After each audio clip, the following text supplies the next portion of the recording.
Puji Tuhan, satu perkara yang luar biasa kita boleh ada di tempat ini. Sungguh anugerah yang besar Tuhan nyatakan bagi kita semua. Sungguh perkara yang hebat, yang luar biasa Tuhan telah kerjakan bagi kita. Saya yakin kita semua ngerti, kita semua tahu, kita semua ngalamin betapa berat ngelewatin retret ini dengan berbagai tantangan. Tapi kita percaya Tuhan menyertai kita, dan terobosan pun terjadi. Kita bisa ada di tempat ini.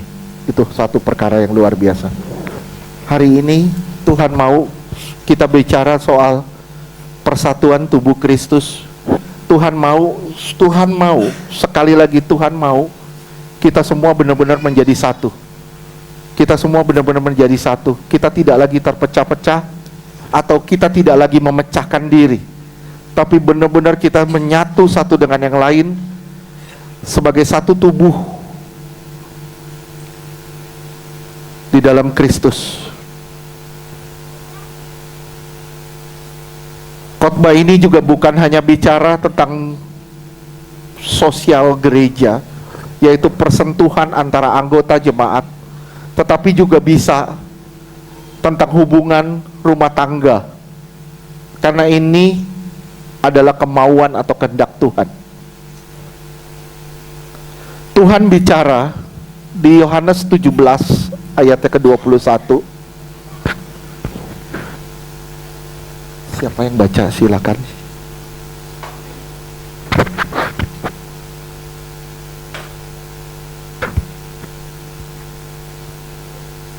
Yohanes 17 ayat 21, supaya mereka semua menjadi satu, sama seperti Engkau ya Bapa di dalam aku, dan aku di dalam Engkau, agar mereka juga di dalam kita, supaya dunia percaya bahwa Engkaulah yang telah mengutus aku. Luar biasa ya. Supaya dunia percaya bahwa Engkaulah yang telah mengutus aku. Ternyata persatuan akan berbuahkan kepercayaan.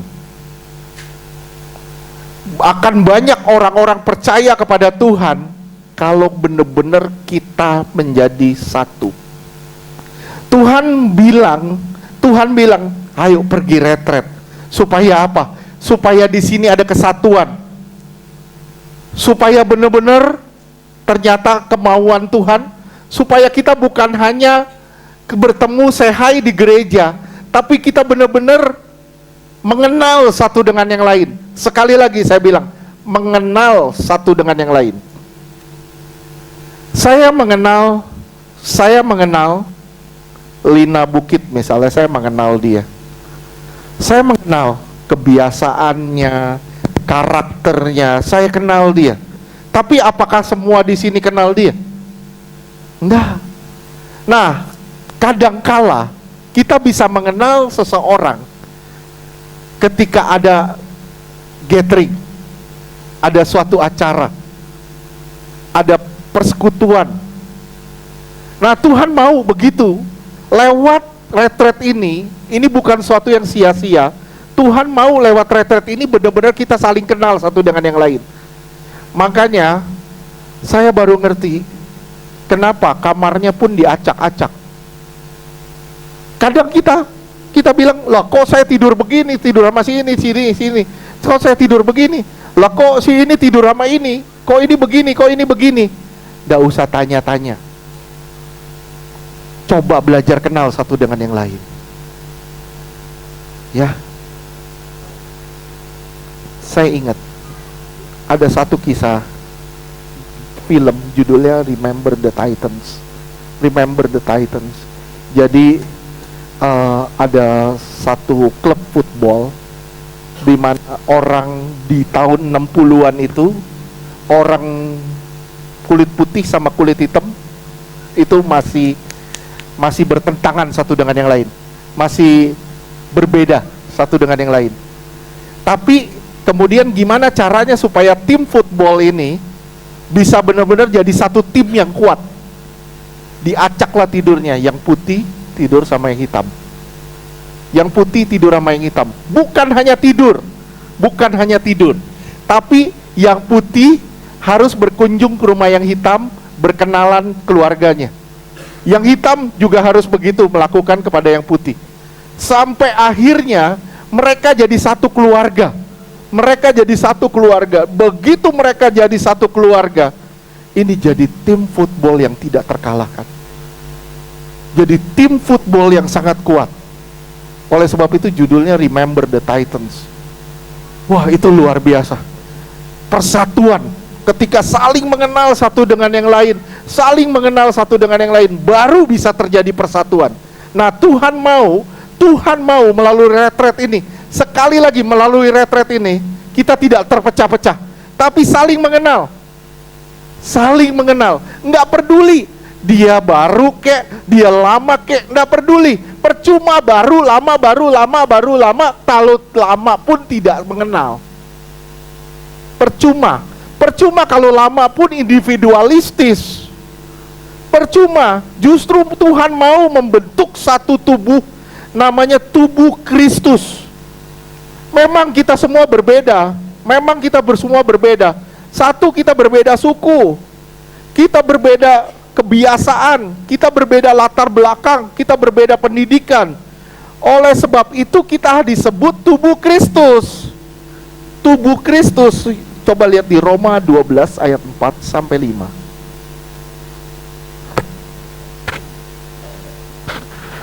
Roma 12 ayat 4, sebab sama seperti pada satu tubuh, kita mempunyai banyak anggota, tetapi tidak semua anggota itu mempunyai tugas yang sama. Iya, 5. Roma 12 ayat 5, demikian juga kita walaupun banyak adalah satu tubuh di dalam Kristus, tetapi kita masing-masing adalah anggota yang seorang terhadap yang lain. Iya. Ini tubuh Kristus, ini namanya tubuh Kristus. Hidung beda sama kaki, fungsinya pun berbeda. Kalau hidung saudara bentuknya seperti kaki, aneh gak? Aneh. Kita ketawa, memang aneh. Kita berbeda satu dengan yang lain tuh berbeda. Nggak ada kembar di sini. Nggak ada, kembar identik pun nggak ada. Orang yang namanya kembar identik pun sidik jarinya masih berbeda. DNA-nya pun berbeda. Itu khas banget yang Tuhan berikan buat kita semua. Itu luar biasa. Dan Tuhan mau supaya benar-benar kita menyadari,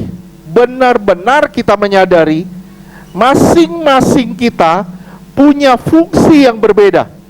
Kaki beda dengan tangan beda dengan hidung beda dengan kaki. Semuanya berbeda, tapi dalam satu tubuh. Pak Yogo berbeda dengan saya, tapi dalam satu tubuh. Kita saling melengkapi satu dengan yang lain. Uli beda dengan saya, tapi kita satu tubuh dan kita saling melengkapi satu dengan yang lain. Ini kehendak Tuhan, supaya lewat retret ini sebenarnya kita saling mengenal. Satu ini luar biasa. Saya ngelihat Caleb, Andreas mulai kenal sama Aci, Asyang, mulai kenal semuanya satu dengan yang lain. Nanti bisa tukar-tukaran nomor HP, bisa WhatsAppan, bisa apa. Akhirnya jadi pertemanan, jadi sahabat. Akhirnya Pak Heri bisa kenal sama, lebih dekat lagi sama yang muda-muda, misalnya sama si Ignatius, walaupun memang udah kenal deket. Tapi bisa lebih dekat lagi lewat gathering ini. Ini kehendak Tuhan sebenarnya. Mari kita sama-sama belajar tentang persatuan di Filipi 2 ayat 1 sampai 5. Filipi 2 ayat 1, jangan dalam Kristus ada nasihat, ada penghiburan kasih, ada persekutuan roh, ada kasih mesra dan belas kasihan. Iya, terus ayat 2. Filipi 2 ayat 2, karena itu sempurnakanlah sukacitaku dengan ini, hati sepikir dalam satu kasih, satu jiwa, satu tujuan. Saya tanya sama saudara, hendaklah kamu sehati sepikir dalam satu kasih, satu jiwa, satu tujuan. Saya tanya sama saudara, saya benar-benar tanya sama saudara, apakah mungkin ini bisa terjadi? Kita sehati sepikir loh. Bagaimana supaya kita bisa sehati sepikir? Bagaimana supaya kita punya pikiran yang sama? Bagaimana supaya kita punya pikiran yang sama? Susah. Sekarang ayat 3 sampai 4. Filipi 2 ayat 3, dengan tidak mencari kepentingan sendiri atau puji-pujian yang sia-sia. Sebaliknya hendaklah dengan rendah hati yang seorang menganggap yang lain lebih utama daripada dirinya sendiri. Iya. Terus ayat 4. Filipi 2 ayat 4, dan janganlah tiap-tiap orang hanya memperhatikan kepentingannya sendiri, tetapi kepentingan orang lain juga. Sekarang saya tanya lagi sama saudara, apa mungkin juga ini terjadi? Kenapa? Karena pada dasarnya kita masing-masing ego. Kita masing-masing nih ego. Bagaimana bisa ini bisa terjadi? Semua kita mempunyai sifat dan karakter yang berbeda. Bagaimana bisa kita sampai ke tahap ini? Tiap-tiap orang memperhatikan kepentingan, tidak memperhatikan kepentingannya sendiri, tetapi kepentingan orang lain juga. Kenapa? Karena kita pada dasarnya ego. Kita pada dasarnya ingin hidup bagi diri sendiri. Kita sudah terlahir dalam bentuk ego. Semuanya itu hanya bisa terjadi ketika kita menaruh pikiran dan perasaan yang ada di dalam Kristus. Ayat 5. Filipi 2 ayat 5, hendaklah kamu dalam hidupmu bersama menaruh pikiran dan perasaan yang terdapat juga dalam Kristus Yesus. Iya. Hendaklah kamu dalam kehidupanmu bersama menaruh pikiran dan perasaan yang ada di dalam Kristus Yesus. Sekarang saya tanya sama saudara, apa itu pikiran dan perasaan Kristus? Apa sih pikiran dan perasaan Kristus? Coba ayat 6 sampai 8. Filipi 2 ayat 6, yang walaupun dalam rupa Allah tidak menganggap kesetaraan dengan Allah itu sebagai milik yang harus dipertahankan. Iya, terus 7. Filipi 2 ayat Ini 7, pikiran dan perasaan Kristus nih. melainkan telah mengosongkan dirinya Dia sendiri mengosongkan dirinya sendiri, terus dan mengambil rupa seorang hamba dan menjadi sama dengan manusia. iya, terus ayat berikutnya. Filipi 2 ayat 8, dan dalam keadaan sebagai manusia ia telah merendahkan dirinya dan taat sampai mati, bahkan sampai mati di kayu salib. Iya. Coba bisa bayangin nggak? Gimana sih kita punya pikiran dan perasaan Kristus? Susah. Sulit, kita harus matiin diri kita sendiri, kita harus matiin ego kita. Gimana sih caranya? Gimana sih caranya? Kita harus mengosongkan diri kita seperti Kristus mengosongkan dirinya dan mengambil rupa seorang hamba. Saudara harus mengosongkan diri saudara supaya saudara bisa menyatu satu dengan yang lain. Fran harus mengosongkan dirinya, kepentingannya, keinginannya supaya dia bisa menyatu dengan Karen. Rumah tangga juga begitu. Suami harus mengosongkan dirinya, tidak mementingkan kepentingannya sendiri, supaya kepentingan istri yang diutamakan. Begitu pula sebaliknya. Kalau rumah tangga melakukan ini, rumah tangga itu kokoh. Enggak ada rumah tangga yang bisa dipecahkan kalau benar-benar menaruh pikiran dan perasaan Kristus. Simak baik-baik saudara. Tuhan Yesus diutus Allah dengan identitas yang sangat unik. Dia itu Allah. Dia itu manusia. Kolose 1 ayat 15 sampai 16.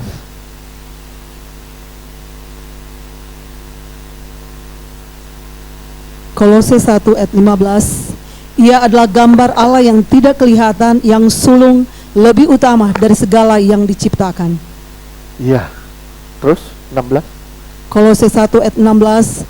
Karena di dalam Dialah telah diciptakan segala sesuatu yang ada di sorga dan yang ada di bumi, yang kelihatan dan tidak kelihatan, baik singgasana maupun kerajaan, baik pemerintah maupun penguasa, segala sesuatu diciptakan oleh Dia dan untuk Dia. Pemerintahan pun diciptakan untuk Dia. Semua yang ada di bumi ini itu karyanya. Sekali lagi saya ulang, segala yang ada di bumi itu karyanya. Ini menunjukkan apa? Dia itu 100% Allah. Dia itu Allah. Ayat 19. Kolose 1 ayat 19. Karena seluruh kepenuhan Allah berkenan diam di dalam Dia. Iya, semua kepenuhan Allah ada di dalam Dia. Dia itu Allah. Tapi Dia juga manusia. Ibrani 4 ayat 15.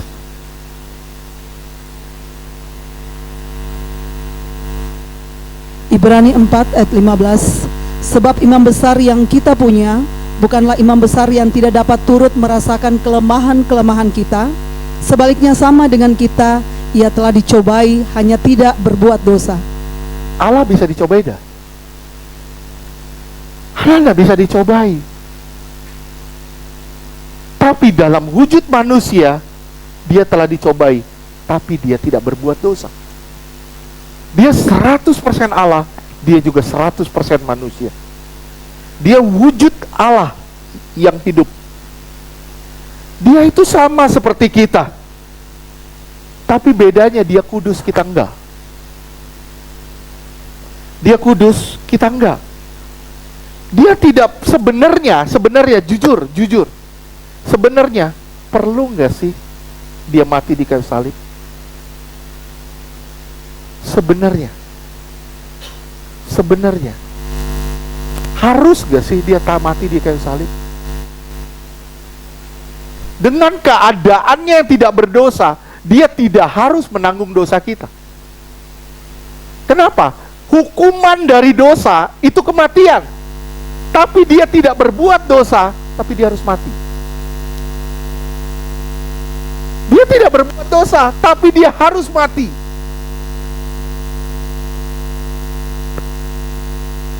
Dia tidak perlu tanggung hukuman, karena hukuman itu identik dengan dosa. Yesus itu rohani, kita itu daging. Untuk mengasihi Allah saja susahnya luar biasa. Betul gak sih? Kita kadang jatuh bangun untuk mengasihi Allah. Betul? Apalagi untuk mengasihi manusia. Kita ini gak sempurna. Kita selalu bilang, saya mengasihi dia, saya mengampuni dia. Saya bilang ya, banyak orang gampang ngomong. Pada kenyataannya susah banget ngelewatinnya. Jelas kok, mengasihi Allah aja susah, apalagi mengasihi manusia, apalagi mengasihi sesama. Yesus itu firman, kita itu daging. Yesus itu tidak tertawan oleh daging, tapi kita ditawan oleh daging. Sebab itu kita yang adalah daging harus diisi dengan keilahian yang hidup di dalam kita, supaya kita yang daging bisa diubah menjadi kita yang rohani. Gimana caranya ya? Saya ini daging. Gimana caranya saya menjadi roh? Gimana caranya? Saudara kosongin diri saudara dulu. Ini setengah penuh, betul? Saya isi misalnya nutrisari, warnanya jadi berubah nggak? Berubah nggak? Berubah ya. Warnanya akan berubah. Ini akan berubah, wujudnya akan berubah. dalamnya tadinya air putih jadi berubah jadi air jeruk. Nah kita pun gitu. Kita nih daging. Gimana caranya? Kita harus isi Allah terus di dalam kita. Semakin kuat unsur Allah, semakin berubah kita. Kalau airnya yang lebih banyak, saya ngomong sama saudara ya, kalau takaran airnya terlalu banyak, sirupnya selalu dikit, warnanya pucat gak? Warnanya pucat gak? Kadang masih tetap putih, betul gak? Kenapa? Misalnya saudara punya air 1 gentong,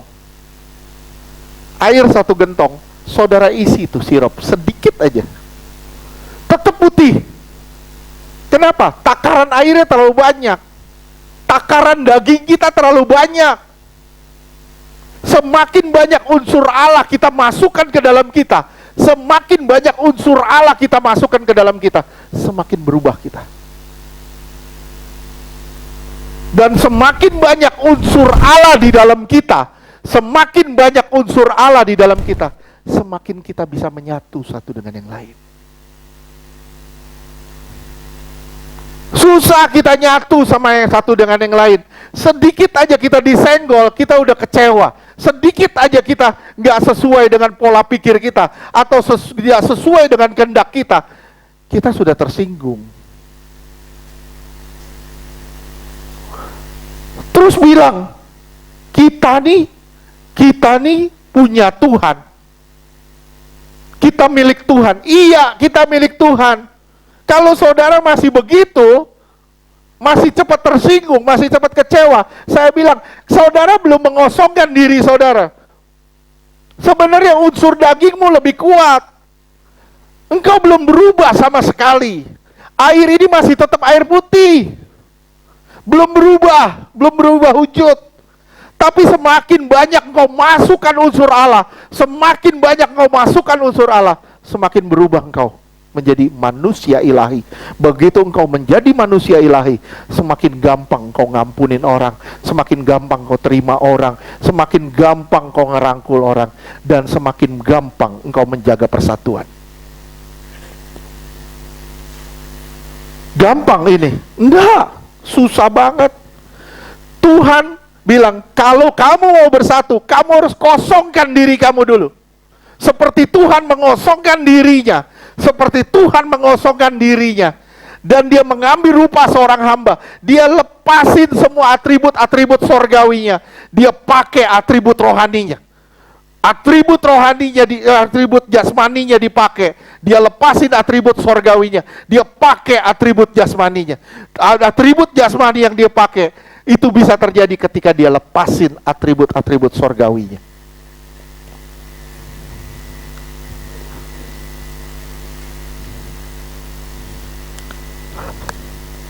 Firman Allah diisi ke dalam saudara, supaya saudara sungguh-sungguh menjadi rohani. Yesus itu sanggup memikul beban yang begitu berat. Mengapa? Mengapa Yesus begitu sanggup memikul beban yang terlalu berat? Kenapa? Alasannya simple. Karena dia tahu asalnya, dari mana dia berasal, dan kemana dia akan pergi. Saya tanya sama saudara, saudara tahu gak asalmu dari mana?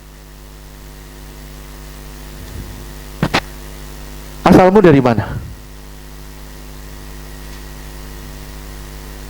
Dari mana? Dari Medan? Dari Jawa?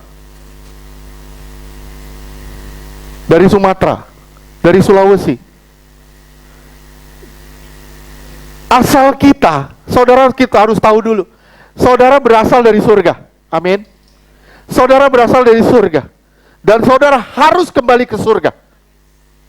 Kalau saudara menyadari saudara berasal dari surga dan saudara harus kembali ke surga, bagaimana saudara bisa kembali ke surga tanpa memakai atribut sorgawi? Mengenakan atribut-atribut sorgawi. Yohanes 6 ayat 38.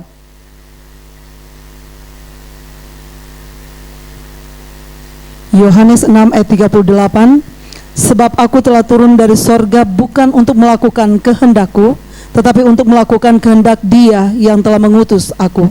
Aku turun dari surga bukan untuk melakukan kehendakku, tapi untuk melakukan kehendak Dia yang mengutus aku. Jadi dia tahu asalku dari surga dan aku harus kembali ke surga. Saudara harus punya prinsip ini. Bilang sama diri saudara, asalku dari surga dan aku harus kembali ke surga. Kalau saudara punya prinsip ini, saudara akan ngotot sampai saudara berubah. Kalau saudara nggak punya prinsip ini, saudara akan hidup suka-suka.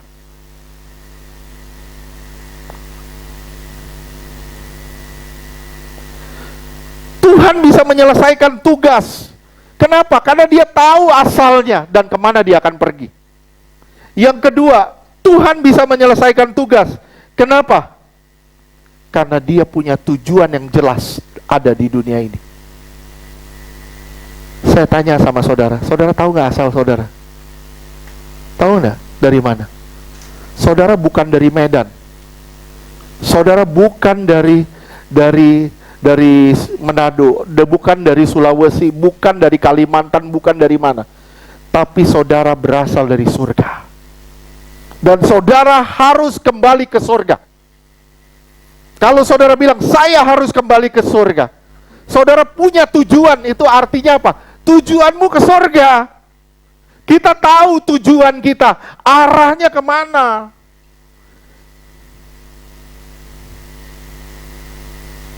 Coba contoh, bayangin aja. Saya ngomong sama Fran, tanggal 29, tanggal 30 kita retret.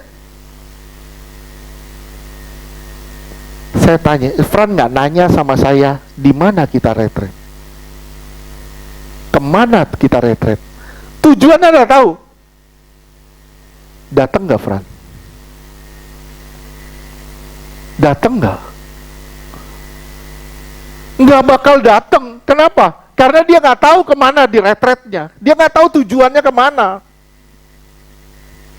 Kita harus tahu dulu tujuan kita kemana. Kalau saudara tahu asalmu dari mana, asalmu dari kemana, kamu diciptakan segambar serupa dengan Allah. Aku harus kembali pada gambar Allah. Aku nggak bisa main-main lagi dengan hidup ini. Kalau asalku dari surga, aku harus kembali ke surga. Gimana caranya aku kembali ke sana? Karena itulah tujuanku. Lukas 9 ayat 30 dan 31. Lukas 9 ayat 30, dan tampaklah dua orang berbicara dengan Dia, yaitu Musa dan Elia. 31. Lukas 9 ayat 31, keduanya menampakkan diri dalam kemuliaan dan berbicara tentang tujuan kepergiannya yang akan digenapinya di Yerusalem. Dia mulia loh. Saya bilang ya, mungkin kalau saya jadi Tuhan, begitu saya udah mulia, udah pakai jubah kemuliaan, saya bicara dengan Musa dan Elia, saya bilang, lebih baik gue gak kembali ke dunia yang harus menanggung siksaan yang berat. Apa gunanya aku menanggung siksaan yang berat, padahal aku tidak berbuat dosa. Aku suci, aku kudus. Sorry, maaf ya, beberapa orang yang pernah ke surga, pasti mereka tahu, begitu mereka sampai di surga, mereka bilang, Tuhan jangan bawa aku pulang ke dunia. Kenapa? Sudah nyaman di sana. Nah, kalau saudara tahu nyamannya surga, baiknya surga, kenapa saudara nggak memfokuskan diri saudara ke sana? Gimana caranya? Kosongkan dirimu, isi dengan hal-hal yang ilahi. Matius 20 ayat 28. Matius 20 ayat 28, sama seperti anak manusia datang bukan untuk dilayani, melainkan untuk melayani dan untuk memberikan nyawanya menjadi tebusan bagi banyak orang. Iya, dia punya prinsip satu. Aku datang bukan untuk dilayani, tetapi untuk melayani. Dia Allah yang melayani.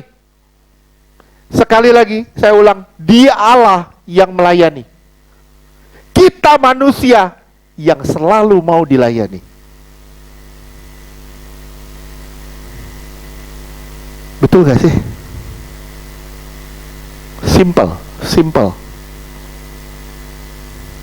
Masalah cuci piring aja deh.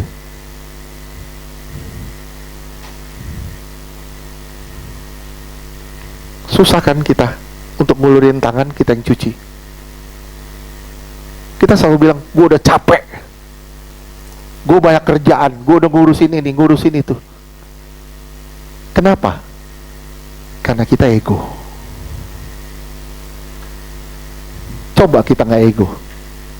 Sini, Bu, saya yang cuci, Bu. Kalau perlu baju kotor Ibu saya cuciin. Gampang gitu. Nggak, ngomong gampang, jalanin, waduh nggak gampang. Yohanes 10 ayat 10.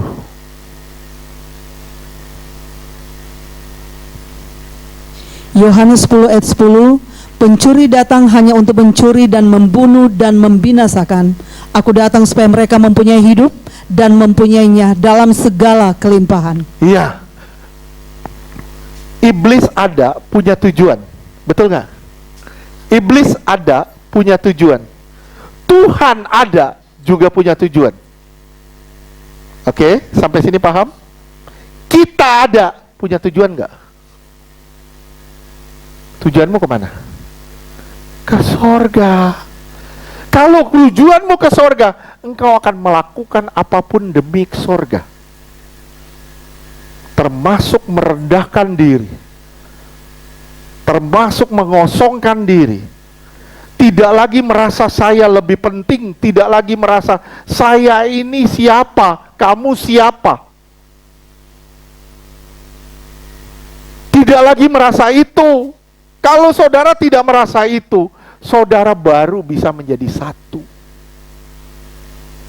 Saya berharap apa yang disampaikan hari ini bukan hanya masuk kuping kiri, keluar kuping kanan.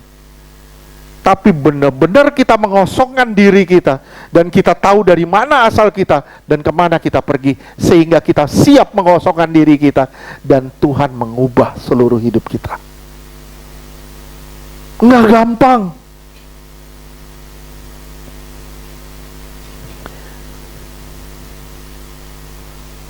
Mengapa Yesus begitu kuat? Mengapa Yesus begitu kuat selama di dunia? Dia mengalami gempuran, mengalami semua masalah. Kenapa? Ibrani 12 ayat 2.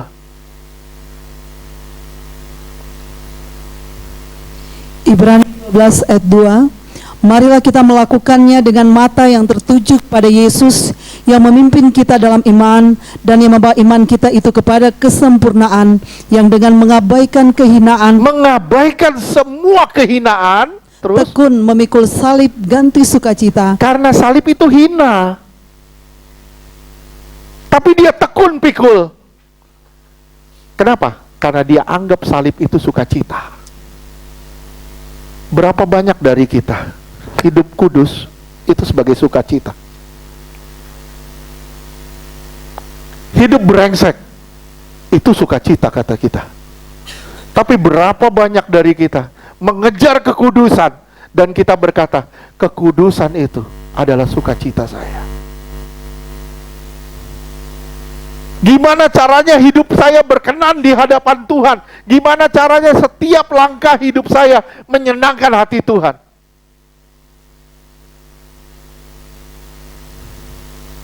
Kalau saudara bisa sampai ke tahap ini, kalau saudara benar-benar tahu dari mana asal saudara, dan kemana saudara akan pergi, atau tujuan saudara, apa misimu selama di dunia ini, saya bilang, engkau akan rela menanggung semua kehinaan. Saya kasih contoh ya, saya kasih contoh. Saudara tahu manusia kapal imigran? Pernah dengar beritanya enggak? Pernah dengar ya? Mereka mengarungi lautan dari Asia bisa sampai Eropa dengan kapal kecil. Resikonya apa sih? Resikonya mati kan? Mati. Dengan kapal kecil mengarungi lautan yang begitu besar. Kenapa mereka berani ngambil resiko? Kenapa? Karena kalau mereka masuk Eropa, mereka dapat gaji dan hidup mereka akan jauh lebih baik daripada yang sekarang.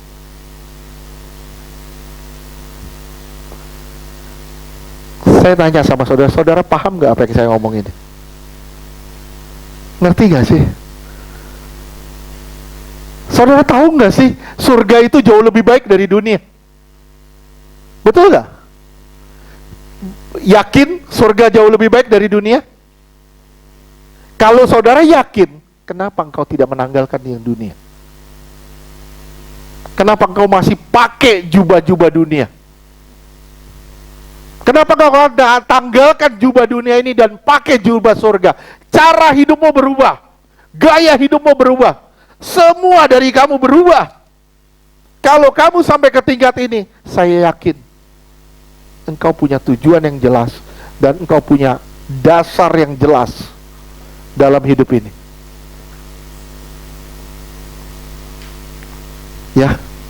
Hanya itu yang bisa membuat kita bersatu. Sekali lagi, hanya itu yang bisa membuat saya bersatu. Saya dan saudara bersatu. Saya nih orang Chinese. Istri saya orang Ambon. Kita punya latar belakang yang berbeda. Cara mendidik dia dan cara mendidik saya berbeda.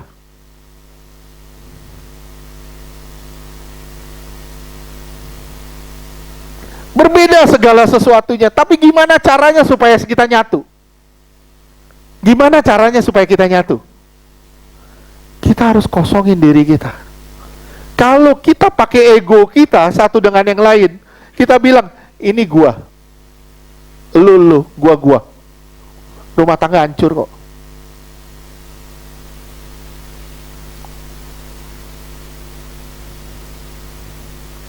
Gak bisa. Kalau saudara mau menyatu satu dengan yang lain, saudara tanggalin yang namanya ego. Gak ada cara lain. Tanggalin semua kepentingan kita. Mulai pakai tuh salib Tuhan. Bawa itu kemana-mana.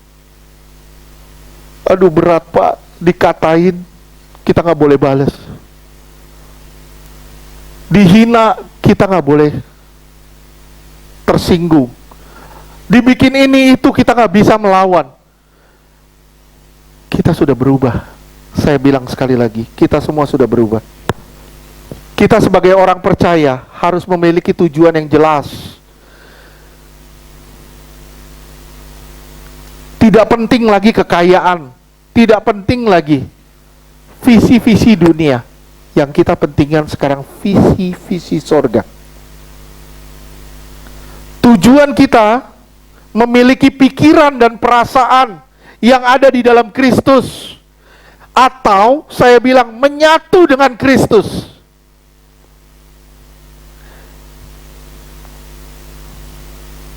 Jika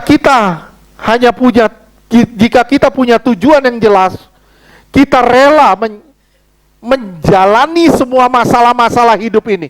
Kita rela menjalani semua masalah hidup ini, dan kita bilang terima kasih Tuhan. Kita rela disakitin, kita rela dihina, kita rela dibenci orang, kita rela. Kenapa? Karena kita adalah manusia surga. Hanya hal itu yang bisa membuat kita bersatu. Sekali lagi saya bilang, hanya hal itu yang bisa membuat kita bersatu.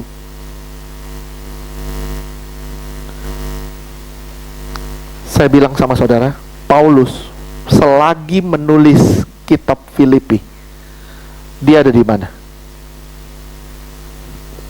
Dia ada di mana? Dia tulis Filipi itu dari penjara loh. Ingat khotbah saya Epaphroditus? Dia mengunjungi Paulus di penjara, dan dia tulis surat Filipi itu. Dia tulis surat Filipi, supaya dia kunjungin Paulus. Itu luar biasa loh. Dan luar biasanya, dia kehilangan kebebasan, tapi dalam tulisannya ada terlihat gak dia kehilangan kebebasan? Ada terlihat gak dia sedang berduka cita? Filipi 4 ayat 12-13. Filipi 4 ayat 12. Aku tahu apa itu kekurangan dan aku tahu apa itu kelimpahan. Dalam segala hal dan dalam segala perkara, tidak ada sesuatu yang merupakan rahasia bagiku, baik dalam hal kenyang maupun dalam hal kelaparan, baik dalam hal kelimpahan maupun dalam hal kekurangan. Terus 13. Segala perkara dapat kutanggung di dalam Dia yang memberi kekuatan kepadaku. Iya, saudara lihat, ada nggak cerita sedih di sini? Padahal di dalam penjara, kebebasannya dikekang. Saya bilang ya, situasi dan kondisi tidak bisa mempengaruhi situasi dan kondisi hati kita seharusnya. Asal saudara tahu visi, asal saudara tahu misi saudara, visi saudara, misi saudara, saudara pasti akan melakukannya dengan sukacita. Tahu nggak sih visi kita? Sekarang mulai tanya sama diri kita, saya ini dari mana asalnya? Saya dari mana asalnya? Dan saya akan kemana? Kalau saudara tahu asalmu dari mana dan engkau akan pergi kemana, engkau akan ngotot dengan cara itu, engkau sampai di sana. Harus sampai di sana. Jemaat kalau tidak memiliki hati Kristus, pikiran Kristus, akan sama dengan pertemuan-pertemuan ibadah biasa. Rutinitas. Hanya kegiatan keagamaan. Sekali lagi saya bilang, hanya kegiatan keagamaan. Kalau kita masing-masing nggak memiliki pikiran Kristus, perasaan Kristus, itu sama dengan kegiatan keagamaan biasa yang nggak ada maknanya. Mau bukti? Filipi 2 ayat 1, lihat deh. Filipi 2 ayat 1. Jadi karena dalam Kristus ada nasihat. Di dalam Kristus ada nasihat. Firman itu nasihat terus. Ada penghiburan kasih. Ada penghiburan kasih. Kristus akan menghibur kita ketika kita sedang bersedih. Terus Ada persekutuan roh. ada persekutuan roh. Banyak orang selalu bilang persekutuan doa. Benar, persekutuan doa. Di dalamnya berbeda roh. Akhirnya saling gontok-gontokan satu dengan yang lain. Persekutuan doa, kerjanya ngomongin orang aja.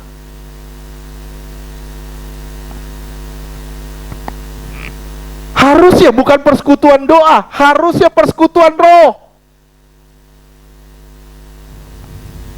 Kalau persekutuan roh, bisa bayangin kalau kita ini bersekutu roh. Kita satu roh. Kalau kita satu roh, kalau kita bersekutu dalam roh, kita nggak penting lagi kepentingan diri kita masing-masing. Yang kita pentingkan adalah kepentingan ilahi. Gimana caranya?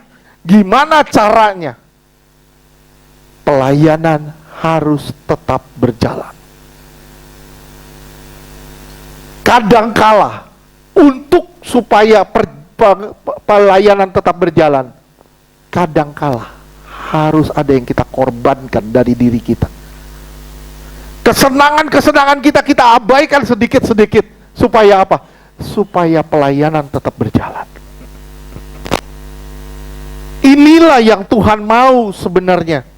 Sebenarnya inilah yang Tuhan mau. Gereja hanya menjadi organisasi kalau tidak ada persekutuan roh. Gereja akan menjadi bukan lagi sekumpulan domba. yang akan dijemput sebagai mempelai. Gereja hanya seperti domba-domba yang hilang, yang liar, nggak tahu tempatnya di mana. Kalau ada persekutuan roh, gereja akan diubah dari domba jadi mempelai. Yohanes 15 ayat 4 dan 7. Yohanes 15 ayat 4. Tinggallah di dalam aku dan aku di dalam kamu. Sama seperti ranting tidak dapat berbuah dari dirinya sendiri kalau ia tidak tinggal pada pokok anggur. Demikian juga kamu tidak berbuah jikalau kamu tidak tinggal di dalam aku. Kamu nggak bakal bisa berbuah kalau kamu nggak nyatu sama Tuhan. Kalau kamu nggak ada persekutuan roh sama Tuhan, nggak ada hubungan sama Tuhan, nggak ada firman, nggak ada keintiman sama Tuhan, kamu nggak akan pernah bisa berbuah. Buah roh hanya bisa dirasakan ketika engkau hidup dalam roh. Sekali lagi saya ulang, buah roh hanya bisa dirasakan ketika engkau hidup dalam roh. Kalau engkau nggak hidup dalam roh, engkau tidak pernah akan berbuah roh. Daging pasti buahnya daging. Nggak mungkin tanam pohon salak keluarnya pohon cermai. Nggak mungkin. Pohon salak yang saudara tanam akan berbuah salak. Ya, saudara hidup dalam daging terus berbuah roh, nggak mungkin. Saudara hidup dalam roh baru berbuah roh. Ayat 7. Yohanes 15 ayat 7. Jikalau kamu tinggal di dalam aku dan firmanku tinggal di dalam kamu, mintalah apa saja yang kamu kehendaki dan kamu akan menerimanya. Baru di sini kalau engkau menyatu dengan Tuhan, engkau minta apa saja, Tuhan akan beri. Kenapa? Kenapa sih doamu dijawab? Kenapa yang lain enggak? Kenapa? Kenapa? Karena kalau kita hidup di dalam Tuhan, yang kita minta enggak macam-macam. Yang kita minta itu kehendak Tuhan yang jadi. Makanya di situ dibilang, semua yang kamu kehendaki, kamu akan terima. Kenapa? Karena yang kamu kehendaki sama dengan Allah yang kehendaki. Sama dengan apa yang Allah kehendaki. Kalau kamu nggak tahu apa kehendak Allah, kamu nggak akan pernah minta kehendak Allah. Yang kamu minta adalah kehendakmu. Ya, firman dan keintiman. Ingat, catat baik-baik. Hubungan kita dengan sesama, hubungan kita dengan Kristus, hubungan saudara dan saya dengan Kristus, itu tertampak dari persentuhan saudara dengan sesama. Oke, saya ulang sekali lagi, hubunganmu dengan Kristus itu akan nampak dari persentuhanmu dengan sesama. Saya bilang, saya berhubungan dengan Kristus. Intan nyakitin saya nggak bisa salamin dia. Nggak bisa. Kenapa? Terus saya bilang, saya hubungan dengan Kristus. Saya bilang itu omong kosong. Itu omong kosong. Itu nggak ada artinya. Kita hanya bisa berubah ketika Kristus hidup di dalam kita. Yeremia 13 ayat 23.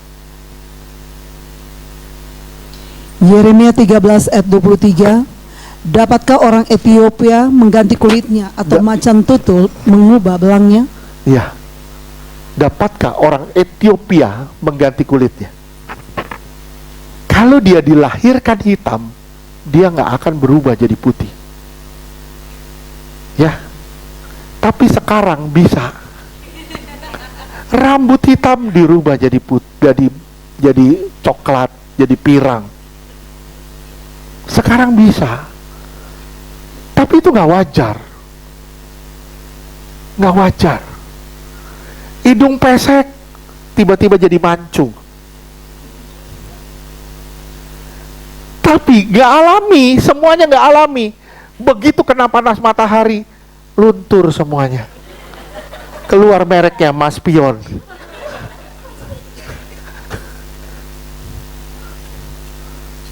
Nggak bisa. Masakan kamu dapat berbuat baik, hai orang-orang yang membiasakan diri untuk berbuat jahat. Kalau dasar kita jahat, sulit bagi kita untuk berbuat baik. Saya pernah ngomong sama saudara ya, macan binatang buas gak? Buas. Anak macan binatang buas gak? Ya. Cucu macan yang kecil binatang buas gak? Mau sekecil apapun tetap dia binatang buas. Betul? Betul ya? Gimana caranya mengubah macan yang binatang buas jadi binatang yang tidak buas? Gimana caranya? Harus ada yang mengubah dia dari dalam. Bukan dari luar, tapi dari dalam. Saya suka nonton itu Discovery. Saya suka nonton, saya lihat Discovery. Gimana caranya melatih serigala yang buas. Serigala buas gak? Jadi binatang yang jinak, yang mencintai tuannya. Jadi binatang peliharaan, jadi binatang peliharaan rumahan. Bisa gak? Bisa. Gimana caranya? Dirubah kebiasaannya dari dalam. Kebiasaannya semua harus diubah. Coba ya, coba nih lihat. Saudara punya singa, saudara rawat seperti anjing dari masih kecil. Rawat kayak anjing. Jangan ketemuin sama singa sama sekali. Jangan pernah ketemuin dia sama singa sama sekali. Jangan pernah ketemuin dia dengan binatang-binatang buas sama sekali. Rawat dia seperti anjing. Dia akan nurut kayak anjing. Bisa paham gak sih maksud saya? Gimana nih cara ngerubah diri kita? Kita nih binatang, kita nih buas gak sih? Kita nih buas sama dosa, kita buas sama dosa. Gimana caranya mengubah kita yang buas sama dosa sampai kita yang tawar hati sama dosa? Gimana caranya saya berubah yang buas ini sama dosa jadi tawar hati sama dosa? Gimana caranya? Harus ada yang tawar hati dulu sama dosa hidup di dalam saya. Sampai saya bisa merasakan pikirannya, perasaannya. Begitu saya menyatu dengan pikiran dan perasaannya, saya akan tawar hati dengan dosa. Saya jadi benci sama dosa. Sampai sini ngerti dah? Saya harap kita semua benar-benar ngerti. Nah, ketika saudara sampai ke tingkat ini, saudara kosongin diri saudara, saudara hidupin Allah di dalam saudara, baru saudara bisa menjadi satu tubuh Kristus, di mana kita saling mengasihi, saling menyayangi. Kita tidak lagi mementingkan kepentingan diri sendiri. Tidak lagi merasa saya ini gembala, saya harus ditaruh di kamar yang terbaik. Enggak. Saya sebagai jabatan memang gembala, tapi saya tidur di bawah kok. Saya lebih senang tidur di bawah, walaupun saya bisa tidur di atas. Tapi gimana caranya? Kita menganggap diri kita tidak penting, tapi orang lain itu penting. Gimana caranya kita menganggap diri kita ini tidak berarti? Sorry, maaf saya bilang, saya tidak berarti tanpa Ibu Media. Saya nggak berarti tanpa Intan. Saya nggak berarti tanpa Ibu Esther. Mereka ini berharga di mata Tuhan. Mereka ini milik Tuhan. Gimana caranya saya mengasihi mereka seperti Tuhan mengasihi mereka? Kalau saudara sampai ke tingkat ini, baru saudara bisa menjadi satu roh. Saudara harus memiliki hati dan pikiran Kristus. Hati dan pikiran Kristus itu tidak iri, tidak sombong, tapi rendah hati, tidak individualistis. Jika gereja memiliki hati dan pikiran Kristus, baru ada manajemen koordinasi di situ. Baru ada manajemen koordinasi di situ. Saya ingat manajemen koordinasi. Waktu Yesus di dalam satu rumah, ada orang lumpuh datang, tapi gak bisa ketemu Yesus, akhirnya dibuka atap. Betul? Itu manajemen koordinasi. Nah, ada 4 orang di situ. Ada 4 orang di situ. Mereka harus turunin dengan irama yang sama. Bisa bayangin kalau yang satu lebih cepat, yang lumpuh pasti merosot. Betul lah? Itu manajemen koordinasi. Gimana caranya saya mengikuti irama yang lain? Saya mengikuti irama Intan, irama Ibu Esther, irama Pak Heri. Saya ikutin irama mereka. Tujuannya apa? Tujuannya satu, supaya yang lumpuh ini bisa sembuh. Kalau kita tahu mengosongkan diri, saudara pasti tahu yang namanya manajemen koordinasi. Kita nggak penting, tapi orang lain penting. Kita nggak utama, tapi orang lain utama. Kita nggak berarti tanpa orang lain. Betul nggak? Ignatius berarti nggak tanpa Mike? Berarti nggak? Nggak bisa jawab, Dedi. Bilang saya nggak berarti tanpa sesama saya. Kamu nggak bisa hidup sendiri, betul nggak? Kamu nggak bisa hidup sendiri, kamu butuh orang lain. Saya nggak bisa hidup sendiri, saya butuh orang lain. Saya nggak bisa hidup berdua doang sama Karen. Saya bukan hidup di kutub utara, di mana saya hidup sendirian di bawah es. Enggak. Tapi saya bersosialisasi satu dengan yang lain. Saya butuh pertolongan, saya butuh tangan orang lain.